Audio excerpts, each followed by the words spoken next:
Well, developing right now, New York's highest court may have just handed Democrats a possible advantage in the 2024 election. All right, ordering the state to redraw congressional districts. Fox 5 Sharon Crowley live in the newsroom with more on what this means for voters. Sharon. Yeah, Steve and Natasha, a lot is at stake, and that's because what happens in New York on Election Day could help decide which party is in power in the House and Senate in Washington. Democrats sued to have the maps thrown out after their party lost seats in the New York City suburbs and handed control of the House to Republicans. New York's congressional districts are changing again, a consequential move that could upend the balance of power in Washington. The New York State Court of Appeals ruling the Independent Redistricting Commission to redraw the map. It's a victory for Democrats who want more favorable district lines in place as they try to win back seats lost to Republicans.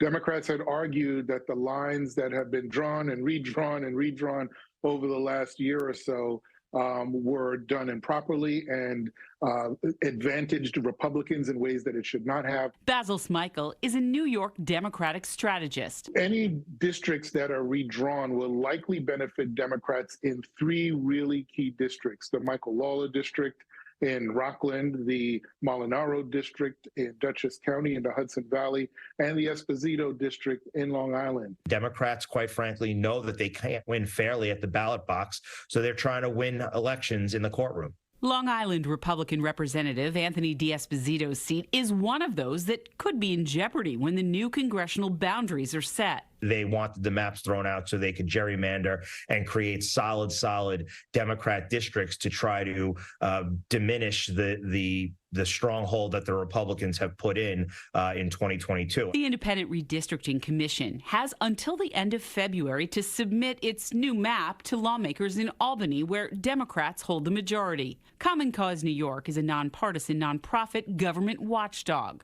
What this really shows us is that our redistricting process in New York is absolutely broken. It's become a slugfest between the two political parties, and the people who are stuck in the middle are the voters. All right, to that end, so what happens next? Well, if Republicans don't like these new congressional districts, they may take their fight back to the courts. Either way could mean a shorter campaign season for Democrats and Republicans running for office in 2024, Steve. Very well. All right, thanks, Sharon.